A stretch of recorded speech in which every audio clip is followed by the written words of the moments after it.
Screen पर आप जिस हॉलीवुड एक्टर को देख रहे हैं, उस एक्टर के हालात इतने खराब हो गए थे कि इन्होंने अपनी बीवी के गहने तक को चुराकर बेच दिया था और अपनी जान से ज्यादा प्यार करने वाले अपने जिगर के टुकड़े मतलब अपने एक कुत्ते को भी इन्होंने मात्र 2000 रुपए में एक शराब की दुकान के बाहर खड़े आदमी को बेच दिया था। और उसके बाद 3-4 दिन तक लगातार उसी दुकान के पास बैठकर रोते रहे। तो दोस्तों आइए जानते हैं आज के इसी वीडियो में हम इस एक्टर के साथ होने वाली इस घटना को और क्या होता है उसके बाद उस कुत्ते का और इस एक्टर का। तो चलिए जानते हैं इस पूरी घटना को। इस वीडियो में बने रहना वीडियो के एंड तक। और ये एक्टर कौन था और इसको इतनी कितनी नौबत आ गई थी कि इन्होंने अपनी बीवी के गहने तक को बेच दिया था। तो आज इसी वीडियो पर हम पूरी डिस्कस करेंगे इस एक्टर के साथ। तो चलिए स्टार्ट करते हैं अपनी वीडियो को। यह कहानी आपको एक फिल्मी हीरो जैसी कहानी लगेगी, मगर ये कोई फिल्मी हीरो की कहानी नहीं है, बल्कि ये एक रियल कहानी है। बस फर्क सिर्फ इतना ही है कि इस कहानी में जिसके साथ ये घटना घटी है वो एक फिल्म के एक्टर जरूर बन जाते हैं, मगर ये कहानी उनकी जिंदगी की एक असली कहानी है। हॉलीवुड के इस एक्टर का नाम था सिल्वेस्टर स्टेलोन। इस एक्टर का जन्म 6 जुलाई 1947 को अमेरिका के न्यूयॉर्क में हुआ था। जब इनका जन्म हुआ था तो इनकी जो ठोडी की पसलियां थी वो पैरालाइसिस के कारण इनकी एक तंत्रिका टूट गई थी जन्म के वक्त, जिसके कारण इनके यहाँ से पैरालाइज हो गया था और उनका चेहरा टेढ़ा मेढ़ा हो गया था। जरा आप अपने माइंड में कल्पना कीजिए कि अगर आपके घर में ऐसा बच्चा हो जिनका चेहरा टूट जाए या फिर टेढ़ा मेढ़ा हो जाए तो आपको कितना बुरा लगेगा।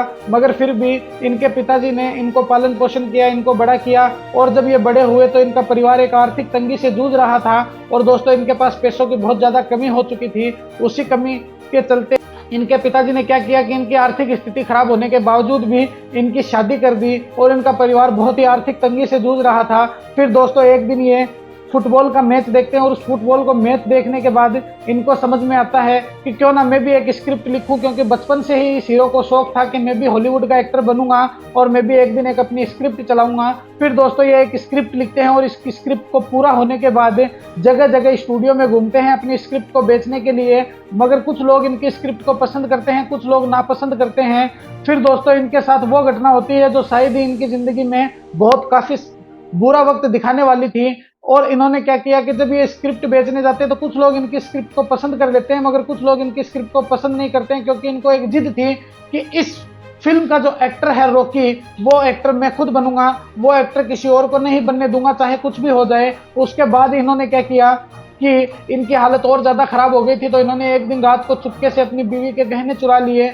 एक दिन ऐसा आता है जब रात के समय में इनकी बीवी सोई हुई थी और सोते हुए बीवी के इन्होंने गहने चुरा लिए और वो गहने मात्र 50-40 हजार रुपए में ही बाहर बेच दिए। और बेचने के बाद फिर से ये दर बदर भटकने लगे और अपनी स्क्रिप्ट को बेचने लगे, मगर शायद इनको कोई भी नहीं मिलता है ये स्क्रिप्ट खरीदने वाला, क्योंकि जिसको ये स्क्रिप्ट पसंद आती है वो ये कहता है कि मैं तुझे एक्टर नहीं रखूंगा, तुझमें ऐसा है ही क्या जो मैं तुझे एक्टर रखूं। बल्कि इनकी हंसियां भी बहुत ज्यादा लोग इनकी हंसी उड़ाते थे क्योंकि इनका चेहरा थोड़ा टेढ़ा था। फिर एक दिन क्या होता है कि इनकी बहुत ज़्यादा आर्थिक हालत ख़राब हो जाती है और उस आर्थिक हालत ख़राब होने के कारण इन्होंने ये सोचा कि क्यों ना मेरे इस जिगर के टुकड़े को, मेरे इस टॉमी को मैं किसी बंदे को बेच दूं, जिससे कि मैं तो भूखा रह सकता हूं मगर मैं मेरे कुत्ते को भूखा नहीं देख सकता हूं। फिर ये एक शराब की दुकान के पास जाते हैं। उस शराब की दुकान के पास एक व्यक्ति खड़ा मिलता है जिसको मात्र 2000 रुपए में इन्होंने अपने कुत्ते को बेच दिया। और उस कुत्ते को बेचने के बाद वहां पर 3-4 रात तक लगातार 3-4 दिन और रात तक ये रोते रहे। उसके बाद फिर से इन्होंने क्या किया कि दर बदर भटकना शुरू कर दिया वो 2000 रुपए लेकर, और फिर भी इनको कोई स्क्रिप्ट नहीं खरीदने वाला मिला। उसके बाद ये दोस्तों जाते हैं एक बहुत बड़ी कंपनी के पास, मतलब एक प्रोड्यूसर के पास।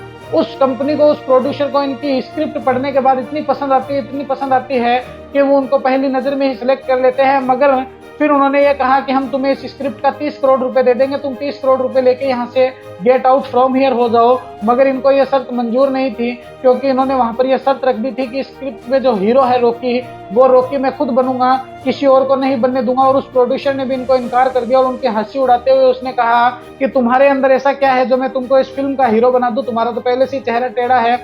फिर दोस्तों इन्होंने क्या किया कि उस कंपनी को इतनी पसंद आ गई थी कि वो कंपनी और वो प्रोड्यूसर ये सोचने लग गया था कि अब तो इस फिल्म में जो ये फिल्म बनानी, ये फिल्म हम ही बनाएंगे, चाहे कोई भी शर्त रखनी पड़ जाए, चाहे कोई भी बात हो जाए। उसके बाद उन्होंने क्या किया कि एक शर्त रखी और ये उनको 50 करोड़ रुपए देने के लिए तैयार हो गए थे रॉकी को कि तुम ये 50 करोड़ रुपए ले लो सिल्वर स्टेलोन को, लेकिन उन्होंने इनकार कर दिया। फिर उन्होंने 60 करोड़ रुपए का ऑफर दिया, उसको भी उन्होंने इनकार कर दिया।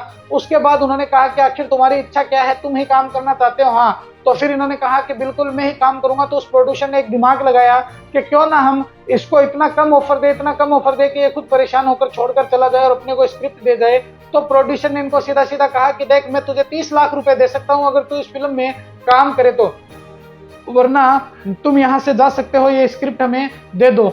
सिल्वर स्टैलोन ने उसी वक्त का फायदा उठाते हुए सोचा कि क्यों ना हम इसको हाँ कर दें। इन्होंने तुरंत हाँ कर दिया और 30 लाख रुपए के लिए इनको साइनिंग अमाउंट मिल गई और 30 लाख रुपए मिल गए। तुरंत इनको 30 लाख रुपए मिलने के बाद ये दोस्तों सीधा जाते हैं उसी शराब की दुकान के पास और उस व्यक्ति की तलाश करते हैं जिस व्यक्ति ने इनके कुत्ते को खरीदा था।